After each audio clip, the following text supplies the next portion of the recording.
kisah inspiratif, hukum Islam, adab seorang muslim, tata cara beribadah, amalan kehidupan, motivasi sukses dan cara bisnis, parenting Islam dan Samawa.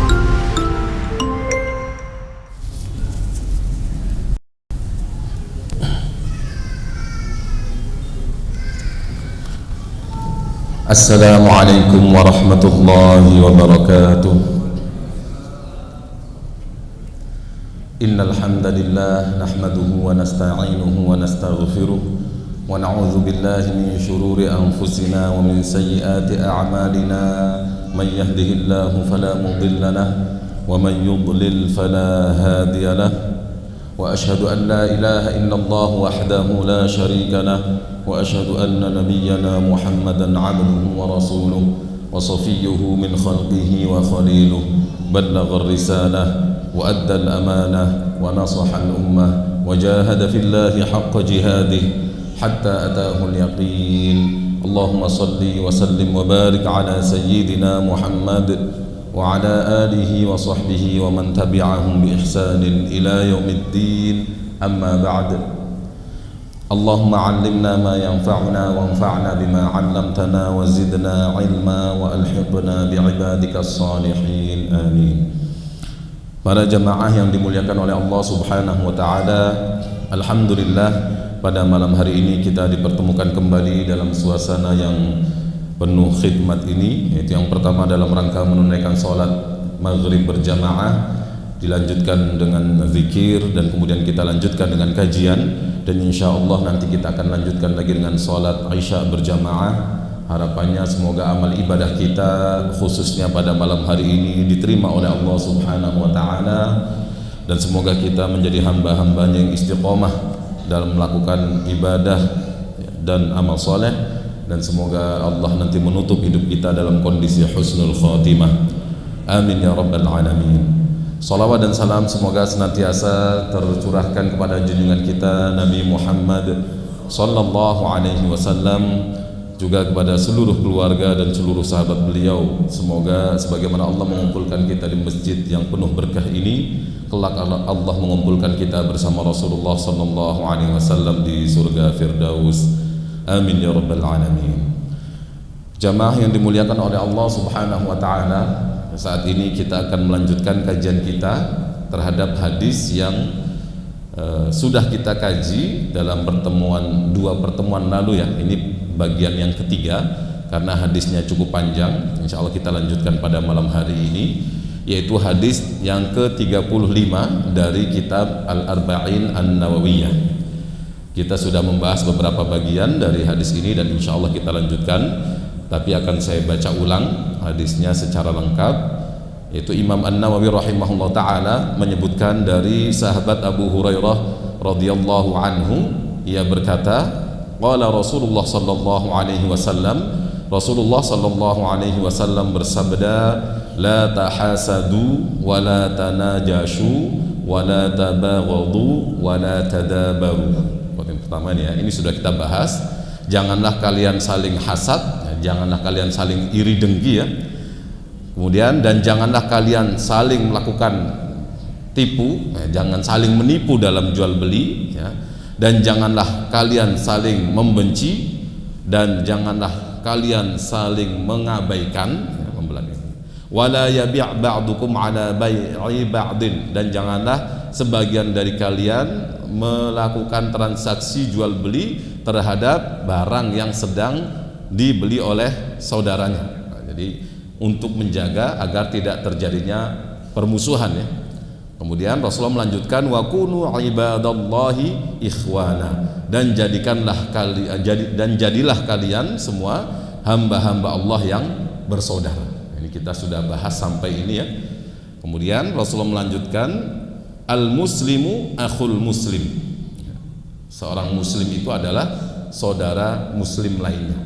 Nah, ini mengingatkan kita tentang ukhuwah Islamiyah di antara kita. Jadi seorang muslim itu saudara muslim yang lain. Kita ini sekarang ini ada konsep 3 ukhuwah yang besar ya. Ada ukhuwah insaniyah, persaudaraan sesama manusia. Seluruh manusia di dunia ini bersaudara sebagai manusia, keturunan Nabi Adam, dan semua tentunya mengharapkan hidup yang baik dan nyaman dan sebagainya di dunia ini, maka perlu ada kesadaran bahwa seluruh manusia ini bersaudara. Ada juga nanti ukhuwah watoniyah yang terkenal ya, persaudaraan sebangsa dan setanah air. Ini juga kita mungkin berbeda-beda, tetapi ada ikatan persaudaraan sebangsa dan senegara. Ini juga harus kita jaga sebaik mungkin. Ada juga nanti ukhuwah islamiyah. Ini persaudaraan seagama. Persaudaraan seagama ini tentu sangat kuat ya. Bahkan sebagian ulama atau dalam Islam disebutkan persaudaraan seagama ini atau ukhuwah islamiyah ini lebih kuat melebihi persaudaraan nasab, persaudaraan yang disebabkan adanya hubungan nasab. Nah, ini dicontohkan oleh para sahabat yang pada zaman Rasulullah ya, para muhajirin dengan para golongan Ansor. Mereka mencontohkan bagaimana ukhuwah Islamiyah itu bisa lebih kuat dari sekedar ukhuwah nasabiyah, hubungan nasab. Nah, ini juga harus kita munculkan dalam diri kita ya, karena pada umumnya kita ini secara emosional umumnya lebih menguatkan ukhuwah nasabiyah, hubungan nasab. Nah, kita biasanya sangat peduli dengan saudara kita yang satu nasab, dan kadang kita tidak peduli dengan saudara kita yang sesama muslim. Padahal kadang-kadang sesama muslim ini yang bukan nasab ini juga sangat membutuhkan bantuan ya, kita contohkan sekarang di Palestina misalnya. Orang-orang Palestina mungkin bukan satu bangsa dengan kita, tidak punya hubungan darah dengan kita, tetapi mereka dengan kita sama-sama manusia, dan mereka layak untuk dibela dan mendapatkan hak-haknya. Kedua, mereka juga orang-orang muslim. Nah, kita dengan mereka punya ukhuwah insaniyah dan juga ada ukhuwah islamiyah. Dan dalam Islam sangat jelas, kita tidak boleh mengabaikan orang muslim yang sedang dalam kondisi susah. Jadi di Palestina ini saudara-saudara kita sedang tertindas. Nah, memang di sana ada muslim, ada non muslim, ada orang Kristen juga banyak yang tertindas. Nah, itu juga perlu dibela.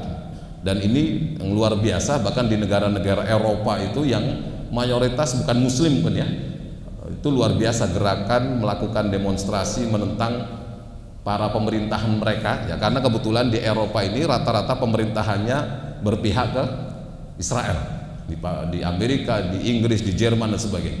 Dan alhamdulillah kalau Indonesia, negara kita sikapnya tegas, negara kita tegas bahwa yang terjadi di Israel itu, di Palestina itu adalah penjajahan, dan orang Palestina harus diberi hak-haknya dengan sepenuhnya. Nah, jadi kita bisa melihat berita-berita dan informasi baik berupa YouTube atau video-video yang lain bagaimana Kementerian Luar Negeri kita dengan tegas membela hak-hak penduduk Palestina yang terzalimi. Nah, jadi minimal kita saat ini yang bisa kita lakukan terhadap saudara-saudara kita yang tertindas, utamanya yang di Palestina atau di tempat lain, minimal kita mendoakan mereka. Kemudian seperti kita tadi doa nuzul ya, kunut nazilah ya, saya lupa saya. Doa kunut nazilah ini sangat disunnahkan dalam kondisi-kondisi seperti ini. Kunut nazilah, dan ini tidak harus di waktu maghrib saja, tidak, pada isya, pada maghrib, pada zuhur bisa. Kemudian juga kalau memang ada sebagian uang kita yang lebih misalnya, bagus kita berdonasi. Dan saat ini gerakan boykot. Nah, ini kalau memang kita, menurut saya kalau bukan yang darurat, mungkin ada orang yang kalau tidak makan ini sakit atau pingsan. Nah, ini beda, ini darurat ya. Tapi saya yakin jarang lah ya orang nggak makan produk ini terus dia pingsan dan sebagainya gitu. Kalau bisa kita ikut gerakan boykot, diniatkan tadi untuk membela saudara-saudara kita di Palestina dan melemahkan penjajah itu. Ini insya Allah dapat pahala. Jadi al-muslimu akhul muslim.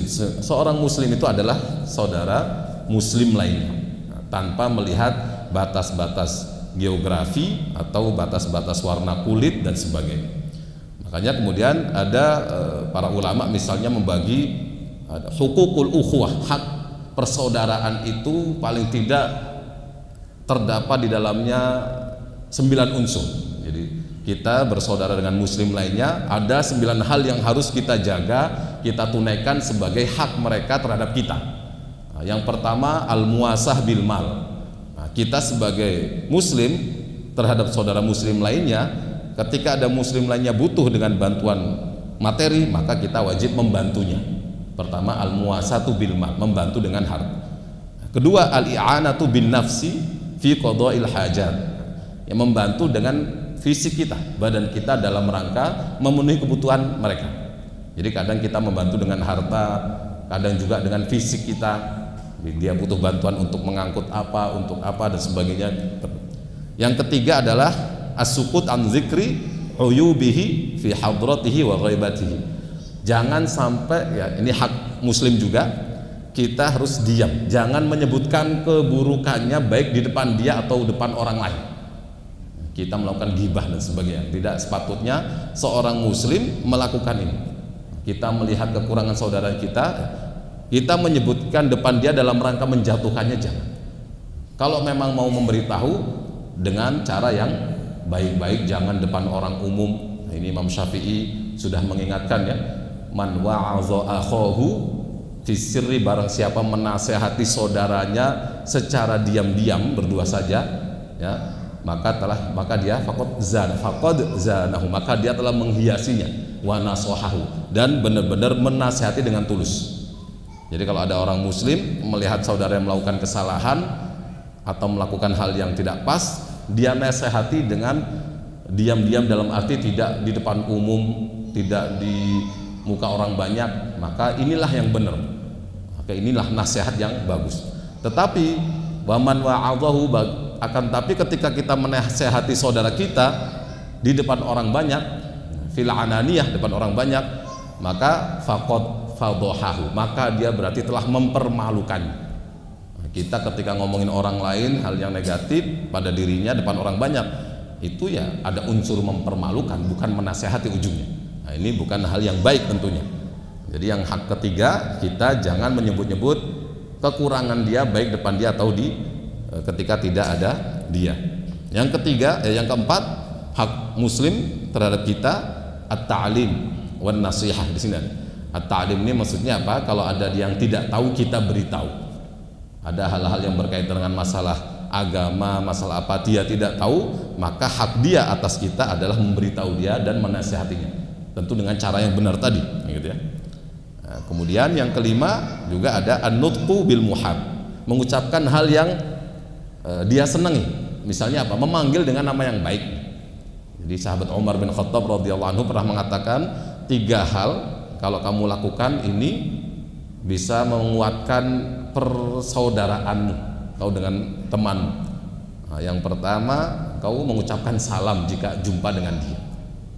Kita kalau jumpa dengan saudara kita nyapa, ya kan semakin terasa kita dekat, kita kenal. Kemudian yang kedua tadi, kita memanggil namanya dengan nama panggilan yang dia senang, bukan dengan panggilan yang tidak disenangi. Kadang kita manggil orang dengan nama yang tidak layak, yang tidak pantas. Ini kan dia dia jawab tapi hatinya jongkol, kan nggak benar juga. Tetapi jangan berlebihan juga. Misalnya kita manggil orang dengan panggilan yang dia senangi padahal tidak sesuai. Wahai apa, gitu. Wahai sang raja, wahai sang bos, nggak bisa juga kalau berlebihan. Gitu. Tapi panggil dengan panggilan yang pantas dan dia senangi. Ya seperti mungkin sekarang ya, ada orang baru pada pulang haji, ya untuk nyenengin panggil Pak Haji, ya, nggak sekali-kali nggak apa. Yang penting bukan untuk membuat dia lupa diri. Gitu. Ya, niatkan bahwa semoga dia istiqomah dengan hajinya, gitu. Nah, kadang kita manggil orang Pak Haji takut dia sombong. Nah, insya Allah nggak sombong. Kita husnuzon ya, husnuzon saja. Nah, kemudian juga membuat kita semakin dekat atau akrab dengan teman kita. Yang ketiga, kata Umar bin Khattab radhiyallahu anhu, antuwasya lahul majlis. Nah, kita kalau lagi duduk gini agak ada sempit dikit, ada teman kita bingung mau duduk di mana, kita kasih tempat duduk, kita geser. Itu membuat dia senang. Nah, ini membuat kita semakin akrab. Jadi kata sahabat Umar bin Khattab radhiyallahu anhu, itu ya, kita manggil dengan nama yang baik. Kedua, ketemu kita ucapkan salam atau nyapa. Yang ketiga, beri dia tempat duduk kalau dia ingin duduk di tempat yang dekat dengan kita dan kita bisa geser dikit. Nah, ini kalau yang pernah haji umroh ya, kita bisa contoh orang-orang Afrika. Orang-orang Afrika itu sering ya, kalau kita lagi jalan, mereka duduk, kita bingung, mereka geser, kasih tempat. Nah, tapi beda dengan orang Indonesia biasanya. Kalau ada yang mau tempat ini sempit-sempit nanti geser-geser. Ini yang saya perhatikan seperti itu. Nggak gitu juga. Tawassa'u fil majalis. Kita diperintahkan kalau bisa memberi tempat duduk kepada orang yang ingin duduk dan dia bingung nyari tempat, kasih tempat duduk. Dan ini akan menguatkan hubungan persaudaraan antara kita. Ini yang kelima ya, dalam hukukul ukhuwah ini. Yang kelima itu an-nutqu bil muhab, mengucapkan hal yang baik yang disenangi oleh saudara kita. Kemudian yang keenam, al-afu 'aniz zallat wal hafawat, memaafkan kesalahan-kesalahan dan hal-hal yang dia tidak sengaja, kesalahan yang dia tidak sengaja kita maafkan. Termasuk hak persaudaraan adalah kita memaafkan kesalahan teman kita. Jangan semua kesalahan kita terus selalu hitung-hitung, kita tuntut dan sebagainya. Nah, makanya kata Imam Syafi'i, di antara tanda-tanda orang cerdas itu al-mutaghafil. Kadang-kadang dia pura-pura nggak tahu. Pura-pura apa? Taghaful, pura-pura bodoh lah. Ada temennya, maaf ya, buang angin, pura-pura nggak tahu aja, nggak usah diketawain, malu nanti dia. Mutaghafil, pura-pura. Dia ngomong apa yang salah, jangan terus dititeni, tanda itu salah terus kamu. Pura-pura nggak denger aja. Ini tanda orang cerdas, dalam arti dia bisa menempatkan posisi. Karena ketika kita terlalu detail mencari kesalahan orang, kita juga bisa kena juga. Dan ini bagus dalam hubungan sosial, hubungan rumah tangga dan sebagainya. Ada kesalahan-kesalahan kecil dari keluarga kita, istri kita, ya kadang perlu apa? Kita taghaful, pura-pura nggak tahu, pura-pura nggak dengar dan sebagainya. Dan kalau memang ada kesalahan ya maafkan. Kalau memang sudah keterlaluan, sampaikan dengan cara yang baik. Itu yang keenam. Kemudian yang ketujuh, di antara hak saudara kita sama muslim adalah ad-du'a'u lah, mendoakan dia fi hayatihi wa mamatihi. Ketika masih hidup dan ketika sudah meninggal, tetap kita doakan. Dan alhamdulillah ya, kita di Indonesia ini diajari mendoakan semua sesama muslim. Allahumma ighfir lil muslimina wal muslimat wal mu'minina wal mu'minat al ahya'i minhum wal amwat, yang hidup dan yang mati. Ini salah satu doa kita, mendoakan saudara-saudara sesama muslim kita, al ahya, yang hidup-hidup dan amwat, yang sudah mati. Kalau memang ada saudara atau teman yang kita kenal dengan akrab, kita doakan dengan nyebut namanya lebih baik. Allahumma ighfir li siapa, misalnya Pak Sabil sudah mendahului kita, Allahumma ighfir li Pak Sabil misalnya gitu. Contoh gitu, atau siapa. Nah, intinya kata Imam, ini kitab dari kitab Imam Ghazali ya. Di antara hak muslim atas kita, mendoakan dia, baik ketika masih hidup maupun sudah mati. Nah, kemudian yang kedelapan, al-wafa'u wal ikhlas. Wafa ini artinya setia. Setia dalam arti apa? Jangan sampai kita ini, misalnya kita punya teman akrab, ketika dia kondisinya miskin, awalnya akrab ini kaya, miskin langsung kita menjauh, ini nggak wafa. Atau dia biasa saja, kita kaya terus lupa dia, ini namanya nggak wafa, nggak wafi. Wafi itu setia dalam arti dalam kondisi apapun kita tetap menganggap dia teman. Atau ketika sudah mati tetap kita doakan, itu orang yang setia, yang wafa. Atau juga ketika teman kita itu dijelekkan oleh orang lain di depan kita, kita membelanya, atau menjelaskan maksudnya, selama yang menjelekkan itu orang yang ya, kata-katanya tidak benar dan sebagainya, atau kita upayakan meluruskan kesalahpahaman dan sebagainya. Itu termasuk bentuk wafa, dan itu hak muslim atas muslim lainnya. Nah, kemudian yang kesembilan, at-takhfif lahu wa tarku at-taklif alaih, meringankan saudara kita dan jangan suka memberatkan saudara kita. Saudara kita ini sama muslim, jangan suka kita merepotkan dia lah. Merepotkan, minta tolong sekali-kali ya wajar, tetapi kalau keseringan ya terlalu juga. Dikit-dikit minta tolong, dikit-dikit minta bantuan dan sebagainya, walaupun itu membuat saudara kita berpahala, tapi lama-lama takutnya dia bosan dan sebagainya. Jadi upayakan kita memberikan kemudahan kepada saudara kita dan jangan suka memberatkan dia. Baik. Ini tadi 9 hukuk al-ukhuwah, ya, hak-hak persaudaraan, was-suhbah, dan 9 hak-hak pertemanan lah ya. Yang pertama tadi kita membantu dengan harta, kemudian membantu dengan badan kita kalau memang dibutuhkan. kemudian memberikan nasihat dan mengajari dia kalau dia butuh diajari. Kemudian yang kelima, mengucapkan sesuatu yang dia senangi, ucapan-ucapan yang baik maksudnya gitu ya. Kemudian memaafkan kesalahan-kesalahan. Kemudian mendoakan baik dia ketika masih hidup ataupun sudah meninggal dunia. Kemudian yang kedelapan, tetap ikhlas dan setia terhadap dia, dalam arti jangan berubah sikap kita baik ketika dia kondisi sulit atau kondisi mudah, atau sudah meninggal atau masih hidup. Kemudian yang kesembilan adalah tidak memberatkan saudara kita. Nah, ini hukukul ukhuwah. Baik, ini al-muslimu akhul muslim. Seorang muslim itu saudara muslim yang lain. Kemudian lanjutan hadisnya ya. Rasulullah SAW menjelaskan di antara bentuk hak muslim terhadap muslim lainnya, di sini beliau menambahkan la yazlimuhu. Nah, seorang muslim ketika dia saudara muslim lainnya, maka seorang muslim tadi tidak boleh menzolimi saudaranya. Menzolimi ini apa? Menzolimi yang merugikannya, menyakitinya, merugikannya, baik terhadap hartanya, baik terhadap nama baiknya, baik terhadap fisiknya. Tidak sepatutnya orang muslim menyakiti muslim yang lainnya dalam bentuk apapun. Dan perbuatan zalim ini kita sudah tahu semua ya hukumnya ya. Sudah tahu semua. Kemudian zalim ini pun terhadap non muslim saja tidak boleh, apalagi sesama muslim. Dan hati-hati ya. Kita kalau sudah pernah menzalimi orang, hati-hati, sebaiknya segera minta maaf. Takutnya keburu meninggal dunia dan kita tidak sempat minta maaf. Sudah, nanti takutnya pahala kita yang diambil oleh dia ketika di akhirat. Ini padahal kita sangat butuh pahala nanti. Kemudian kata Rasulullah, wala yakhzuluhu, dan seorang muslim ya jangan mengabaikan atau menelantarkan muslim lainnya. Misalnya ada orang muslim butuh bantuan kita, terzolimi oleh orang lain, kemudian disakiti, kita biarkan, maka kita tidak menunaikan hak dia atau tidak menunaikan kewajiban kita terhadap dia. Padahal sesama muslim harus membantu atau menolongnya. Makanya Rasulullah SAW dalam satu hadis mengingatkan kita ya. Beliau bersabda, ma min imri'in muslimin yakhzulum imra'an musliman fi mawdi'in tuntahaku fihi hurmatuhu. Ya, tidaklah ada seorang muslim yang membiarkan orang muslim lainnya dalam kondisi kemuliaannya dia dilecehkan, wa yuntaqasu fihi min 'irdihi, dan juga kehormatannya direndahkan atau dilecehkan itu, illa khadzalahu Allahu fi mawdi'in yuhibbu fihi nusratahu, melainkan muslim yang mengabaikan, membiarkan tadi, nanti pada suatu saat juga akan Allah biarkan, tidak Allah bela, tidak Allah tolong ketika dalam kondisi dia butuh ditolong.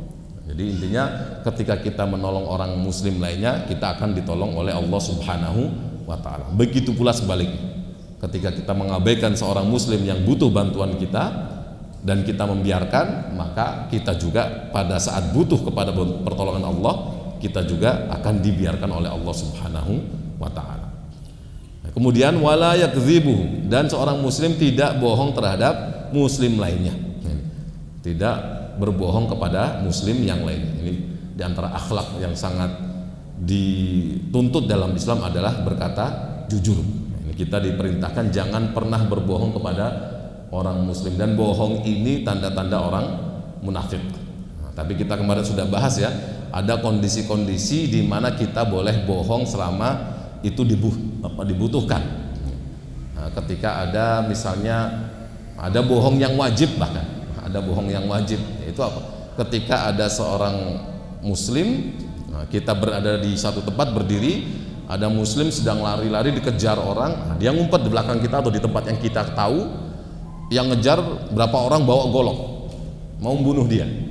Nah, kita tahu dia ngumpetnya di mana, terus mereka nanya, kamu tahu nggak orang yang ini pakai pakaian ini? Kita tahu, tapi dalam rangka menyelamatkan nyawa dia, kita ngomong saya tidak tahu. Itu malah wajib. Karena apa? Karena demi menjaga nyawa. Dan yang lebih baik kita geser dikit, berdiri, ngomong, sejak saya berdiri di sini saya tidak pernah lihat orang yang bajunya begini-begini.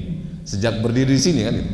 Nah, itu ya bukan bohong, agak seperti bohong tapi bukan bohong. Nah, ini hal-hal seperti ini boleh karena dalam rangka maslahat yang lebih besar. Ini dicontohkan oleh Nabi Ibrahim sendiri ya. Nabi Ibrahim ketika bersama istrinya ditanya, ini siapa? Ukhti fillah, padahal istri beliau. Tapi beliau mengucapkan ukhti di sini maksudnya saudara saya seagama. Nah, beliau bukan bohong, itu bukan bohong, tapi menggunakan kata-kata lain yang membuat orang lain beda pemahaman. Ya, seperti kita tadi, ketika ada orang mau dibunuh, terancam, dia bersembunyi, kita tahu tempatnya, kita dalam rangka melindungi orang tadi, kita geser dikit dan ngomong, sejak saya berdiri di sini saya tidak pernah melihat orang.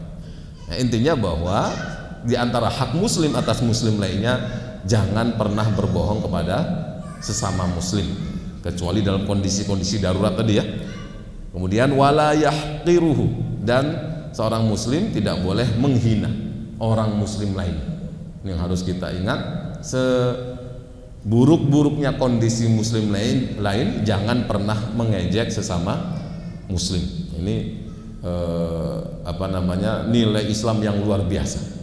Orang Islam jangan karena melihat penampilan orang lain lebih kurang dari kita, jangan sampai menghinanya. Bisa jadi dia lebih mulia dari kita. Kita ini kadang belum siap ya. Ada orang yang berangkat haji atau umroh kadang-kadang belum siap. Ini pernah orang haji atau umroh dia ketemu, maaf, orang dari benua Afrika gelap, ibu-ibu minggir-minggir takut katanya, nyebutnya jabang bayi katanya.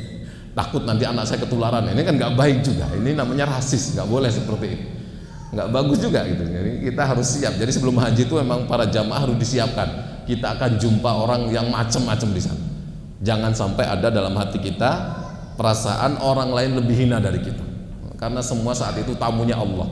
Bisa jadi orang fisiknya kurang dari kita dan sebagainya. Jangan sampai muncul perasaan-perasaan itu. Nanti kadang-kadang ya terjadi hal-hal, kalau kita sampai sempat meremehkan orang, terjadi hal-hal yang ajaib terhadap kita, langsung dibalas. Itu mungkin ada yang pernah ngalami lah ya. Saya pernah ngalami juga, tapi bukan meremehkan orang, bukan. Ada kejadian dan sebagainya.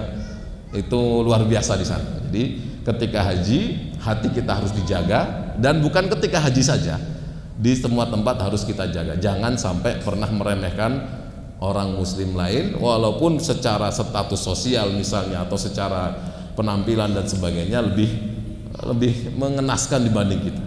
Bisa jadi dia di sisi Allah lebih besar atau lebih tinggi posisinya dari kita.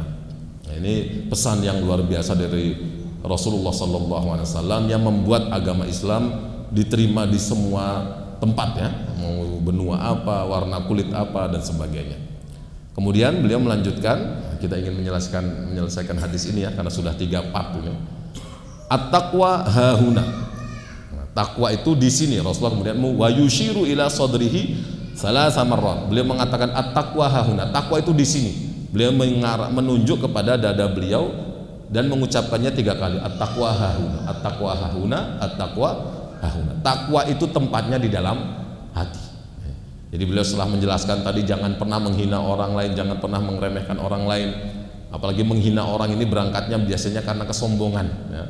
Nah, ini tidak sesuai dengan takwa, dan takwa ini sumbernya, tempatnya ada dalam hati. Dan hati kalau sudah tanamkan atau terhiasi dengan ketakwaan, insya Allah tidak muncul sikap-sikap atau perilaku-perilaku yang buruk tadi. Nah, ini mengingatkan kita tentang pentingnya amalan hati. Jadi amalan-amalan itu ada amalan hati, ada amalan fisik. Nah, dan kalau kita tidak biasa melatih hati, ini bahaya. Kadang kita ibadahnya luar biasa, tetapi hati kita masih kurang baik. Saya pernah ya, nggak tahu, semoga nggak di sini ya. Pernah ada orang datang ke saya, Ustadz, alhamdulillah saya ini kalau sebelum duhur sholat bisa 4 rakaat istiqomah. Itu orang-orang gimana ya, kok masih 2 rakaat saja ya? Nah, mulai muncul meremehkan orang ini. Kayaknya sesuudon saya. Ini kan bahaya gitu. Bagus dia 4 rakaat, tapi nggak perlu juga ngomong gitu. Alhamdulillah saya sudah istiqomah 4 rakaat sebelum duhur, 4 rakaat setelah duhur, 4 rakaat sebelum asar. Itu orang-orang kan sudah tahu fadilahnya, apa kok nggak mengamalin ini seperti saya ya? Nah ini hati-hati ya, hati-hati. Kadang-kadang amalan-amalan fisik kita ini kalau kita tidak ditemani dengan amalan hati, munculnya nanti seperti ini. Munculnya ada sikap ujub, bahkan sombong dan sebagainya. Ini harus hati-hati. Makanya kadang-kadang ulama mengatakan amalan hati lebih penting daripada amalan fisik. Contohnya bagaimana? Ya, kita sholat kalau hatinya nggak ikhlas, ya sholatnya bisa jadi sah tapi tidak diterima. Ini kan amalan hati. Ikhlas itu tempatnya hati. Atau dulu orang-orang munafik mengatakan ya, dalam Al-Quran surat Al-Munafiqun ayat pertama Allah berfirman, idza ja'akal munafiquna qalu nashhadu innaka la rasulullah. Jika orang-orang munafik datang kepadamu, mereka berkata, kami bersaksi engkau adalah utusan Allah. Ngomongnya gitu. Nah, kemudian Allah mengatakan, wallahu ya'lamu innaka la rasulullah. Allah tahu bahwa engkau adalah utusan Allah. Wallahu yashhadu innal munafiqina lakadzibun. Dan Allah bersaksi bahwa orang munafik itu bohong. Ngomongnya bersaksi engkau Rasulullah, engkau utusan Allah. Padahal hati mereka tidak demikian. Nah, ini jadi kadang orang yang mulutnya ngomong begini, fisiknya melakukan ini, tapi hatinya bertentangan, ini lebih bahaya, ya, lebih buruk ya. Contoh yang terjadi zaman Rasulullah SAW adalah orang-orang munafik. Makanya Rasulullah di sini mengingatkan at-taqwa hahuna, takwa tempatnya di dalam hati. Dan hati ini adalah raja kalau ulama ya. Kalau hatinya baik, semuanya akan ke bawah baik. Orang yang hatinya sudah baik, insya Allah perilakunya baik, ucapannya baik, dan semuanya baik. Takwa ini ya selalu kita dengar khotib setiap Jumat selalu apa? Mengingatkan untuk takwa. Karena ya seperti kita pernah bahas, rukun khutbah ada berapa? 5 ya. Rukun khutbah 5 yang pertama ada mengucapkan alhamdulillah, pujian kepada Allah. Yang kedua sholawat. Yang ketiga pesan takwa. Rukun ini kalau ditinggalkan khutbahnya nggak sah. Makanya kalau ada khotib kok nggak pakai usikum wa nafsi bi taqwallah atau wasiat takwa dengan bahasa Arab, itu khutbahnya diulang. Pesan takwa ini harus ada di khutbah pertama dan khutbah kedua. Nah, kemudian ada membaca Al-Quran dan doa ini di khutbah kedua. Pesan takwa ini Rasulullah sangat selalu menegaskan dan beliau selalu ngulang-ulang ittaqullah dan sebagainya, karena pentingnya apa? Takwa. Bahkan kalau kita baca surat Al-Baqarah ayat 20 ya, Allah berfirman, ya ayyuhan nasu ubudu rabbakumul ladzi khalaqakum walladzina min qablikum la'allakum tattaqun. Kita di situ diperintahkan, ya ayyuhan nas, wahai orang-orang, wahai manusia, wa'budullah, beribadahlah kepada Allah, alladzi khalaqakum, yang menciptakan kalian, walladzina min qablikum, dan menciptakan orang-orang sebelum kalian. Tujuannya apa? La'allakum tattaqun, agar kalian bertakwa. Jadi tujuan ibadah yang utama diantaranya adalah bertakwa ini. Kemudian kurban juga, ibadah kurban. Tentang ibadah kurban Allah berfirman, la yanalallaha luhumuha wala dima'uha walakin yanaluhut taqwa minkum. Jadi kurban yang kita sembelih, dagingnya, darahnya, itu yang bukan itu yang Allah ridhoi. Tapi yang Allah ridhoi kita melakukan semua itu berdasarkan ketakwaan. Takwa itu yang diharapkan. Baik. At-taqwa hahuna, takwa itu tempatnya di dalam hati. Dan kemudian berkaitan takwa ini saya ingin menjelaskan dikit ya. Ada sahabat Ali bin Abi Thalib mengatakan orang bisa mewujudkan takwa dalam dirinya itu kalau melengkapi 4 unsur, kata beliau. Takwa yang pertama, ya, unsur yang pertama kata beliau al-khaufu minal jalil, takut kepada Allah. Orang takwa itu pertama harus ada takut kepada Allah. Takut di sini bukan takut yang membuat dia menjauh dari Allah, bukan. Tetapi takut yang membuat dia menjauhi hal-hal yang dilarang oleh Allah dan menunaikan perintahnya dan mengontrol hawa nafsunya.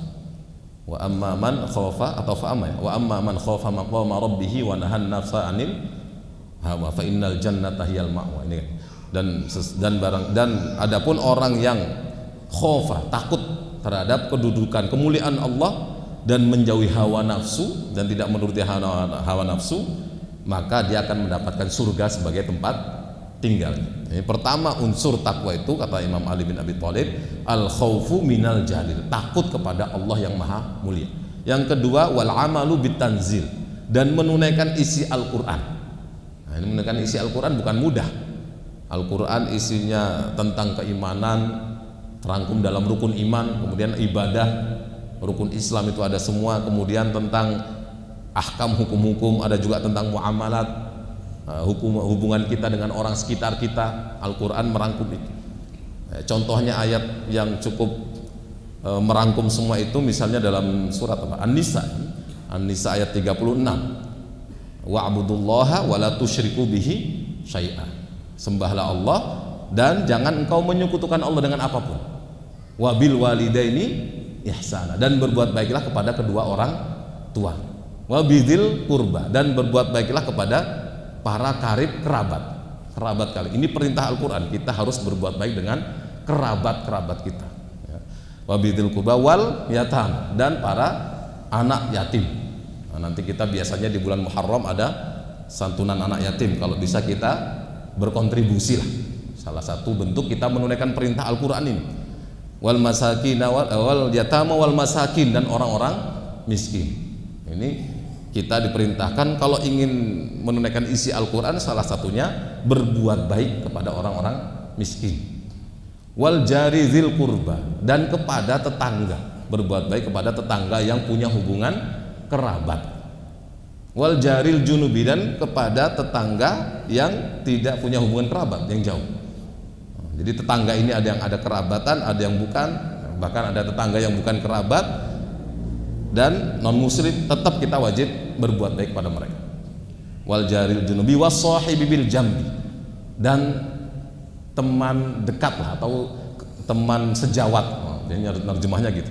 Teman kerja kita, teman kita, itu kita wajib berbuat baik pada mereka kalau kita ingin menunaikan isi Al-Qur'an.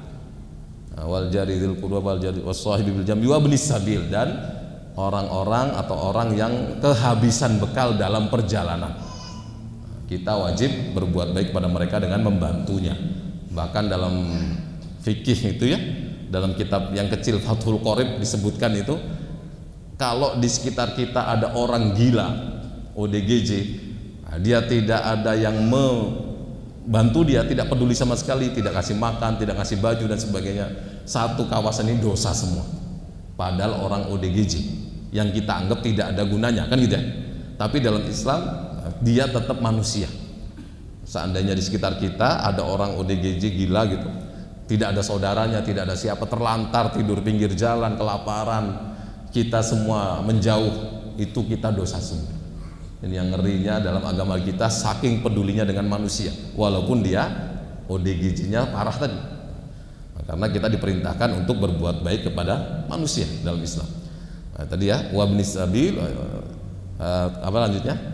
Wama malakat aimanukum, dan para budak-budak yang kalian miliki. Nah, budak sudah tidak ada ya.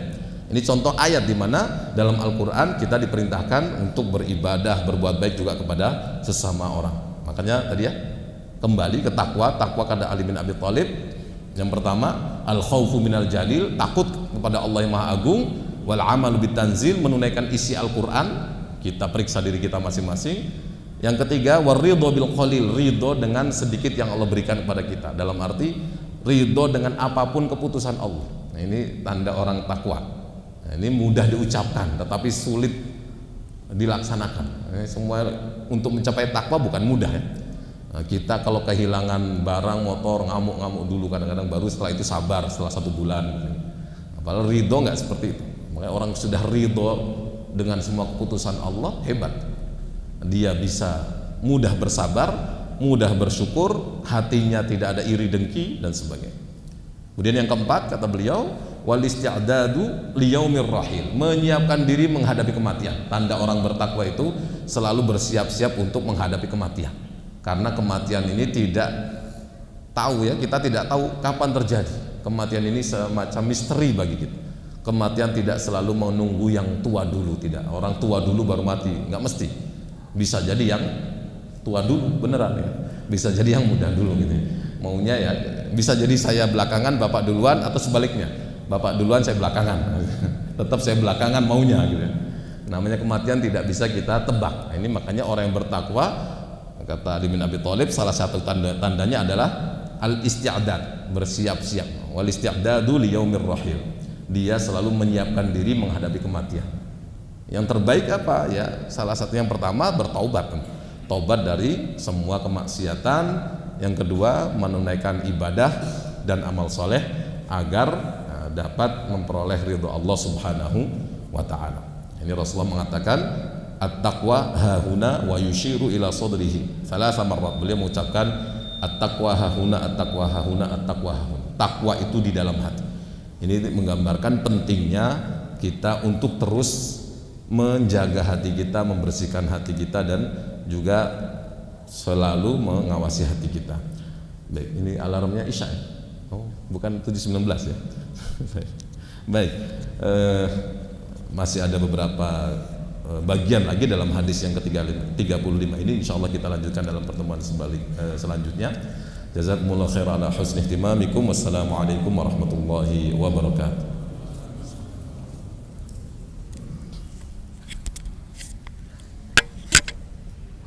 Kisah inspiratif, hukum Islam, adab seorang muslim, tata cara beribadah, amalan kehidupan, motivasi sukses dan cara bisnis, parenting Islam dan Samawa.